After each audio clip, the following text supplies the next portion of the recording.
오늘 우리에게 주시는 말씀은 마태복음 5장 38절부터 42절에 있는 말씀입니다. 주보에 말씀이 있는데 우리 한 목소리로 같이 봉독하시겠습니다. 마태복음 5장 38절부터 42절의 말씀입니다. 눈은 눈으로 이는 이로 갚아라 하고 말한 것을 너희는 들었다. 그러나 나는 너희에게 말한다.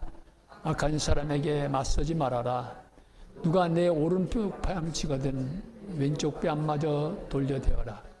너를 고로 고소하여 내 속옷을 가지려는 사람에게는 겉옷까지도 내주어라. 누가 너더러 억지로 오리를 가고자 하거든 심리를 같이가 주어라. 내게 달라는 사람에게는 주고 내게 꾸려고 하는 사람을 물리치지 말아라. 아멘. 오늘 아침 우리에게 주시는 하나님의 말씀입니다. 오늘 새해 첫 주일 스미스 채플의 첫 번째 한어 예배에 참석하신 성도 여러분 반갑습니다. 환영합니다. 그리고 감사합니다. 오늘 예배 드리신 여러분 한 분 한 분 위에 가정 위에 우리 주님께서 주시는 은혜와 평강이 충만하게 임하시기를 진심으로 기원합니다. 오늘 역사적인 날입니다. 이 스미스 채플의 역사에서 아마 처음 한어 예배가 시작되지요? 예, 참 기쁘고 감사한 날입니다. 주님께 감사와 찬양을 드려 마땅한 날입니다. 그레이트 폴스에 위치한 이곳 스미스 채플에서 글로벌 감리교회의 깃발을 든 한어 예배가 시작되는 날이기 때문입니다. 여러분 그동안 마음고생 많이 하셨지요? 저도 마음고생 좀 했습니다. 그래도 주님께서 인도하셔서 이렇게 함께 모여서 새로운 신앙의 공동체를 향해서 나갈 수 있게 된 것, 주님의 인도하심이 참으로 감사합니다. 다시 한번 말씀드리지만 오늘 이 예배가 가능하도록 문을 열어주시고 준비해 주신 우리 강호 목사님께 다시 한번 감사의 말씀을 드리고 싶습니다. 오늘 첫 예배를 드리는 저의 가슴 속에는 기쁨과 감사의 흥분도 있지만 상당히 두렵고 떨리는 마음, 무거운 부담이 또한 자리 잡고 있습니다. 왜 그렇습니까? 무슨 이유입니까? 그동안 제가 우리 글로벌 감리교에 속한 교회들에게 메시지를 전할 기회가 있을 때마다 제가 늘 했던 얘기가 있습니다. 우리는 이 두 가지 질문을 잊지 말아야 된다. 첫째는 왜 우리는 UMC를 떠나는가? UMC 떠난 이유가 뭐냐? 두 번째 질문은 그럼 이제 어디로 갈 거냐? What is next? 나왔는데 이제 어디로 갈 거냐? 어떤 교회가 될 것이냐? 이 숙제는 우리가 계속해서 묻고 씨름해야 될 과제라고 하는 말씀을 드렸습니다. 2023년 말로 우리 연합감리교에 속한 교회들이 UMC를 떠나는 과정은 거의 매듭이 지어졌습니다. 작년 총회 이후에는 교회는 나갈 수 없지만 교인들이 나오기 시작을 했습니다. 근데 그것도 이제는 어느 정도 마무리 단계에 와 있습니다. 그러기에 우리에게 더 중요한 질문은 이제 나왔는데 What is next? 어디로 갈 거냐? 어떤 교회를 지향할 것이냐? 바로 이 질문인 것입니다. 여러분 왜 정든 교회를 떠나셨습니까? 살아가는 목회자 또 교우들과의 아름다운 사랑의 관계를 이 관계가 깨어지는 아픔에도 불구하고 왜 떠나셨습니까?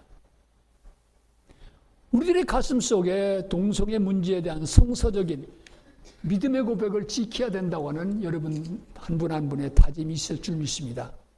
세상이 뭐라고 해도 UMC 총회가 결정을 해도 우리의 신앙 양심, 하나님의 창조의 질서를 지켜야 한다는 이 고백이 우리들 가슴 안에 있었기 때문에 우리는 떠났습니다. 자, 앞에서도 말씀드렸지만 이제 어디로 갈 것입니까?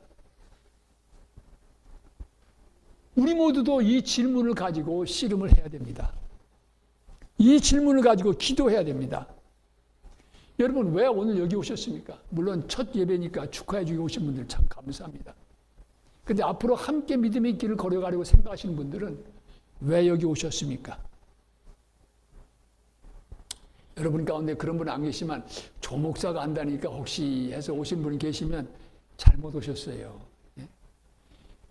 여러분, 제가 워싱턴 한인교회를 떠난 게 벌써 20년이 흘렀습니다. 언제적 조 목사입니까, 여러분? 저도 많이 노쇠했어요, 이제는. 그래서 노병은 뭐 죽지 않으나 다만 fade away 그랬는데, 제가 은퇴한 후에 세 교회에서 한 1년씩 임시 담임 목사를 했습니다. 그래서 하늘의 완전수가 셋이라 성부, 성자, 성령. 그래서 3번 하면 이제 됐다 그랬는데 이제 4번 하게 됐어요, 이번. 근데 땅의 완전수가 4입니다. 동서남북 이렇게 4이죠. 아마 4번 하라는 게 하나님의 뜻인지 모르겠습니다. 어쨌든 이렇게 또 시작을 하게 되었습니다. 저를 보고 오신 분이 만에이라도 계시다면 여러분 예배 끝나고 보따리 사셔도 괜찮습니다. 예. 우리는 마태복음 5장에 있는 말씀을 함께 봉독하셨습니다. 여러분 아시다시피 이 말씀은 예수님께서 산후에서 제자들에게 가르쳐 주신 산상설교 혹은 산상보훈의 한 귀절입니다. 이 산상보훈은 그리스도인의 그 영적인 그리고 도덕적인 삶의 본질을 가르쳐주는 말씀으로 널리 알려져 있습니다. 이 말씀은 유대인들에게 그들에게 주어졌던 율법을 넘어서서 보다 깊고 보다 철저한 제자의 삶이 어떤 것인가 라고 하는 것을 말씀해 주고 있습니다. 오늘 본문 말씀을 보면 눈은 눈으로 이는 이로 갚으라고 말씀하시는데 여러분 이거는 보복의 기준 한계를 정해주는 말씀이에요. 그래서 보복의 기준을 말하지만 오늘 성경에서 예수님께서는 너희는 악한 사람을 대적하지 말아라. 대적하지 않을 뿐 아니라 그들에게 필요한 것을 내어주라. 오른쪽 뺨을 때리면 왼쪽 뺨까지 내어주고 속옷을 가지려고 하는 사람에게는 겉옷도 내어주고 오리를 가고자 하는 사람에게는 심리를 함께 가라고 주님은 말씀하셨습니다. 어떤 사람은 이 말씀은 이건 실현 불가능한 비현실적인 얘기라고 생각을 합니다. 또 사람의 감정 무시하는 그런 말씀이라고 말하는 사람도 있습니다. 그러게 어떤 사람들은 이 말씀은 수도원에서 수도사들이나 지킬 수 있는 말씀이지 이 평범한 그리스도인들에게는 해당되지 않는 말씀이다. 그렇게 말하는 사람이 있을 정도입니다. 여러분 과연 그렇습니까? 여러분 이 말씀을 어떻게 생각하십니까? 그렇지 않습니다. 저는 이 말씀 속에서 그리스도의 제자의 삶의 진정한 모습을 일깨워 주셨다고 생각합니다. 유대인들의 외적인 행동을 규제하는 율법을 넘어서서 그러한 행동을 낳는 동기, 마음, 내면의 중요성을 일깨워주는 말씀이 이 산상보훈 속에 있습니다. 간음하지 말라 말씀했지만 간음이라고 하는 외적인 행동보다도 간음을 낳는 마음의 음탕한 욕심, 이것이 문제라는 걸 말씀해 주셨지요. 하나님 앞에 거룩하게 기도하는 그 행동도 중요하지만 그 기도하는 동기가 무엇인가, 그것이 더 중요한 것을 이 산상보훈서 속에서는 일깨워주고 있는 것입니다. 결국 우리 그리스도인에게서는 외적으로 나타나는 행동도 중요하지만 그런 행동을 낳는 내면의 세계, 우리 속사람의 거룩함이 보다 근본적인 문제인 것을 깨달아야 함을 주님께서는 말씀해 주셨습니다. 확실히 그리스도의 제자들은 율법이 말하는 기준 오리를 가면 된다고 생각하지만 우리는 오리를 넘어서서 심리를 가는 삶으로 부름받은 것을 우리는 알게 됩니다. 그렇다면 심리를 가라고 하는 이 주님의 말씀이 오늘 첫 예배를 드리는 우리들과 무슨 상관이 있습니까? 우리가 앞으로 걸어가는 신앙의 공동체와 심리를 가라고 하는 주님의 말씀은 무슨 관계가 있습니까? 이 말씀 속에서 우리에게 주시는 메시지는 무엇입니까? 오리를 넘어 심리를 가는 스미스 채플 안의 한국어 예배 공동체의 모습은 이제 어떻게 합니까? 심리를 가는 공동체의 모습은 어떤 것입니까?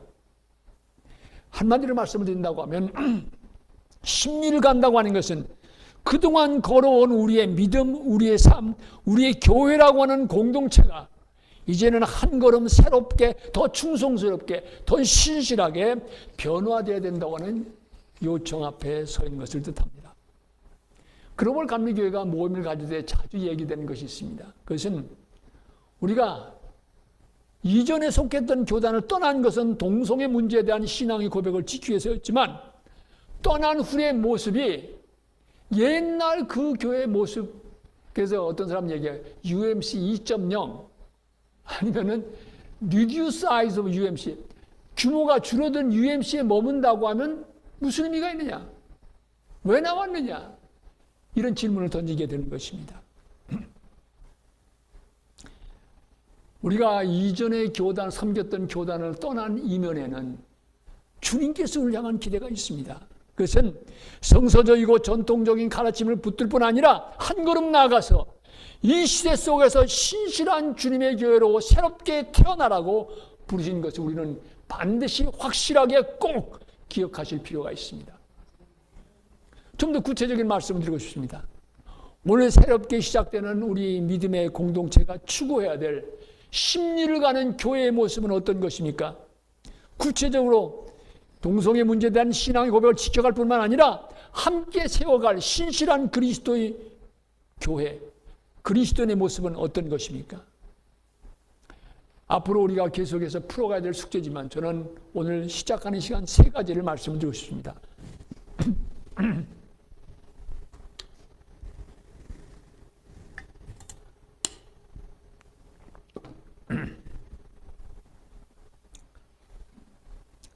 10일 가는 교회의 첫 번째 모습은 진실된 예배의 회복입니다. 우리 모두가 신령과 진리로 하나님 앞에 예배드리는 예배자, 예배드리는 사람, 그런 예배자들의 공동체로 자라가는 것입니다. 저는 예배드릴 때마다 기억하는 말씀이 있습니다. 예수님께서 마태복음 18장 20절에서 이렇게 말씀하셨습니다. 2-3 사람이 내 이름으로 모인 자리, 거기에 내가 그들 가운데 있다. 여러분 오늘 몇 사람 모였어요? 2-3 사람보다는 훨씬 많이 모였지요. 여기에 우리 주님께서 함께 하신다는 것입니다. 여러분 믿으십니까? 진짜 믿으셔야 돼요.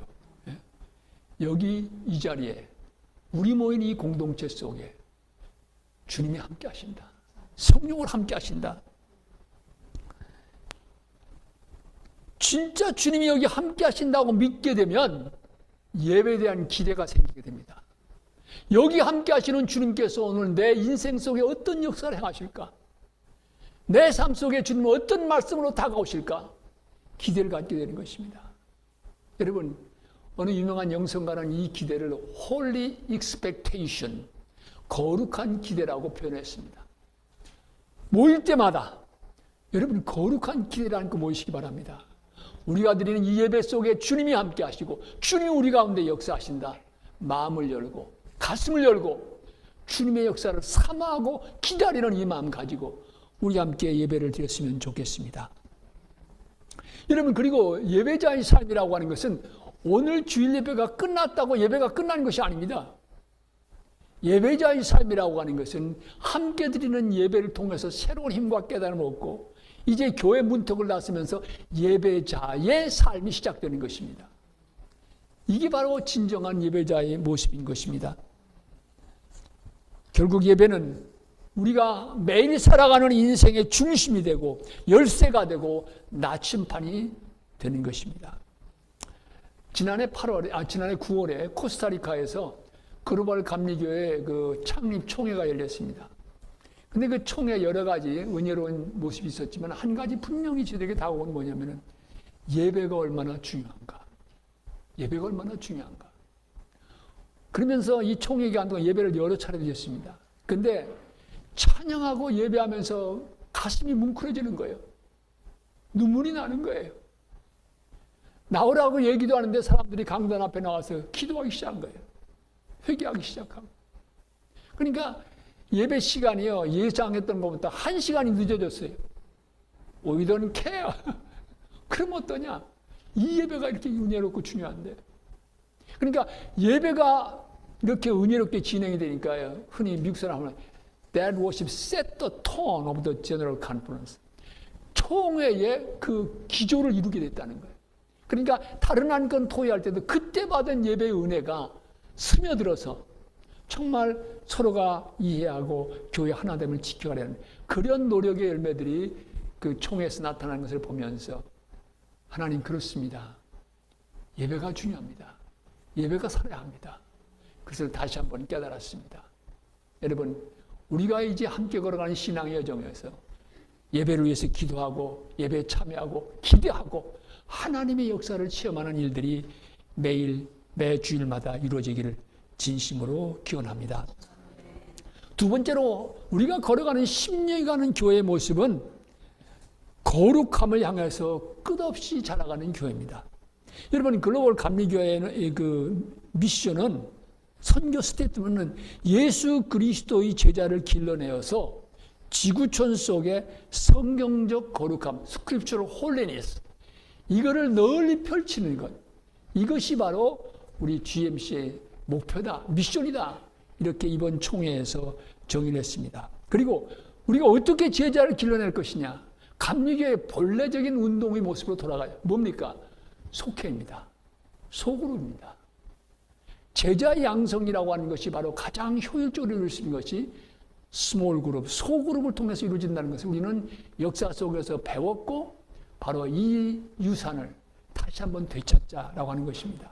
그래서 여러분, 이제 시작되는 우리의 신앙 여정에서 이 스몰 그룹의 참여는 옵션이 아니라 해도 되고 안 해도 되는 게 아니고 이것은 바로 우리가 함께 걸어가는 신앙 공동체의 DNA, 본질이다. 이거를 처음 시작하면서 우리는 분명히 할 필요가 있습니다. 앞으로 어떻게 그것이 조직이 될지 모르겠습니다만은 우리가 교회가 조금 세틀되면서 이제는 그런 소그룹을 통한 친교의 그룹에서 제자를 만드는 그룹으로 변화되는 이 과정을 우리는 함께 추구해 나갈 것입니다. 세 번째로 우리가 추구해야 될 심리가는 교회의 모습은 누가 뭐라고 해도 교회의 주인은 예수 그리스도시라는 신앙의 고백을 붙드는 것입니다. 성경은 분명히 말합니다. 너희는 그리스도의 몸이다. 그리고 머리는 예수 그리스도시라고 말합니다. 여러분, 우리 손과 발과 지체가 머리에 말을 안 들으면 어떻게 됩니까? 그거 고장난 거예요. 문제가 생긴 것입니다. 그렇기 때문에 이 오늘의 교회가 어떻게 하면 예수 그리스도의 주님 되심, Lordship of Jesus Christ, 예수 그리스도의 주님 되심을 다시 회복할 수 있겠느냐? 이것은 바로 교회 갱신의 출발점이면서 길이 되는 것입니다. 유진 피터슨 목사님이라고 유명했던 우리 미국 교회 목사님이 계시죠. 그분은 책 속에서 이런 얘기를 합니다. 오늘 미국의 개신교회 주류 교단이 쇠퇴하는 이유가 무엇인가? 사람들이 주인 노릇한다는 거예요. 그래서 주님은 사이드라인 밖으로 밀려나셨대요. 그리고 가끔 컨설테이션을 해서 예수님 불러낸다는 거예요. 이거는 성경적인 교회가 아니라는 거지. 성경적인 교회는 주님이 끌어가시는 교회고 주님의 뜻이 먼저고, 그러기에 특별히 그 교회의 영적인 수준을 가늠하는 데는 어디냐? 임원회에서 결정할 때예요. 결정하는 과정에서 얼마나 주님의 주인 되심을 기억할 것인가. 이것이 바로 새로운 교회 갱신의 중요한 길이 될 수가 있습니다. 그래서 누가 뭐래도 교회의 주인은 주님이시다. 예수 그리스도께서 주님 되신 것을 믿고 붙들고 고백하는. 여러분, 좋은 일에도 마찬가지입니다. 제가 아마 여기 교회 와서 설교할 때, 예배 시간 강목사 망명시서 설교할 때 그런 얘기를 했습니다. 사도행전 16장에 보면 바울과 실라는 터키를 중심으로 전도하려고 했어요. 근데 전도하는 일도 성령께서 막으셨어요. 그리고 어디로 가라고 하셨습니까? 유럽으로 가라고. 마게도냐 사람이 나타나서 와서 우리를 도우라. 그래서 유럽으로 건너가서 빌립보에서 교회를 개척하게 됩니다. 전도하는 일인데도 성령께서 막으시는 때가 있어요. 더 중요한 계획, 주님의 계획은 더 중요하고 더 귀한 계획이기 때문입니다. 그러기에 저는 늘 그런 얘기를 해왔습니다. 여러분의 주장과 지식과 경험대로 살아보십시오. 결국은 쫄짝품 인생밖에 안 됩니다. 그러나 주님의 지혜를 구하고 주님의 인도하심을 구하면 우리는 걸작품 인생을 살아갈 수 있습니다. 예? 우리 교회도 마찬가지입니다. 여러분, 분명하잖아요. 왜 주님의 뜻을 구해야 됩니까? 주님이 우리보다 똑똑하시잖아요. 예? 주님이 우리를 사랑하시잖아요. 근데 더 똑똑한 주님이 우리를 인도해 주길 원하시는데 그 주님의 뜻을 구하지 않고 제고집세로 살아간다면 지혜로운 것입니까? 아니지요. 여러분, 우리의 한 걸음 한 걸음 내일을 준비하고 결정해 나가는 이 모든 과정 속에서 예수 그리스도의 머리 되심이 고백되고 확인되고 실천되는 그런 심리가 있는 교회의 모습을 우리는 추구해야 된다고 믿습니다. 더 자세한 말씀은 이제 앞으로 이제 시간이 가면서 말씀을 드리겠습니다. 이제 마감하는 말씀을 드리려고 합니다. 스미스 채플에서 시작되는 한화회정이 심리가 난 교회의 성숙을 다짐하면서 이제 출발합니다. 그러나 이런 모든 계획과 꿈과 노력이 열매를 맺으려면 한 가지 꼭 기억해야 될 사실이 있습니다. 그것은 성령님의 도우심입니다. 성령님의 인도하심입니다. 우리 모두가 성령님의 충만함을 받는 것입니다. 성도 여러분, 교회의 갱신과 부흥이라고 하는 것은 인간의 노력으로 이루어지는 게 아닙니다. 성령께서 교회에 주시는 선물입니다. 그리고 이 선물이 임하기 전에 언제나 기도의 사람들이 있었습니다. 교회의 갱신과 부흥을 위해서 기도하는 사람들이 있었습니다. 부흥운동의 역사를 보면 우리는 분명히 이 사실을 깨닫게 됩니다. 주님께서 우리를 향해서 심리를 가라고 말씀하실 때는 심리 갈 수 있는 힘과 능력도 주실 것입니다. 성령을 통해서 우리에게 부어주실 것입니다. 그러게 우리는 함께 출발하면서 먼저 구할 것은 성령님의 도우심을 구하는 것입니다. 성령님의 인도하심을 구하는 것입니다. 성령님의 충만함을 사모하는 것입니다. 여러분, 이 길 외에는 다른 길이 없습니다. 이 길만이 우리와 함께 심리를 갈 수 있도록 인도해주고 empower, 능력을 불어넣어주시고 이끌어 주실 것입니다. 지금도 듀크 신학대학원에서 가르치고 계시는 윌 윌러몬이라고 하는 우리 감리교회 감독님이 계십니다. 그분이 동료 교수인 스탠리 하워스라고 하는 분과 함께 The Holy Spirit, 성령이라는 책을 썼습니다. 근데 그 책의 첫 번째 센텐스가 뭔지 아십니까? 그 책의 첫 번째 센텐스는 이렇습니다. Christians are nothing without the Holy Spirit. 성령님이 안 계시면 그리스도인은 아무것도 아니라는 거예요. 성령님을 떠나서는 그리스도인들은 아무것도 아니라고 하는 것입니다. 저는 거기에 한 센텐스를 더한다면 Churches are nothing without the Holy Spirit. 교회도 성령님을 떠나서는 아무것도 아니다.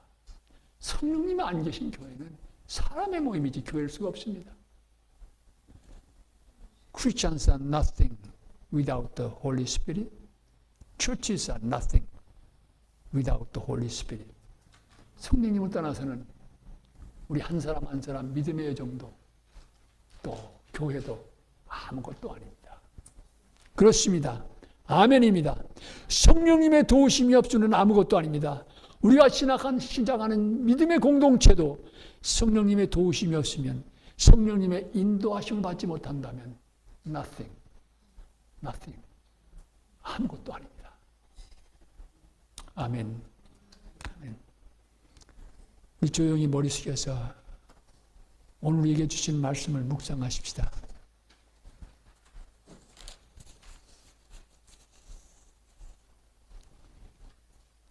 여러분의 가슴 속에 우리 주님께서 주시는 말씀은 무엇입니까?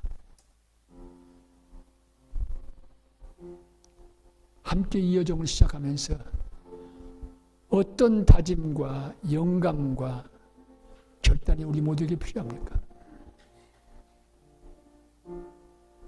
그냥 이전처럼 그냥 계속하는 삶으로는 주님의 기대에 부응할 수가 없습니다. 오리 가는 것으로는 부족합니다. 심리 가는 믿음의 삶, 심리 가는 교회로 우리를 부르고 계십니다. 우리 함께 이 여정을 걸어가시지 않겠습니까? 우리 함께 이 길에 나서시지 않겠습니까? 주님은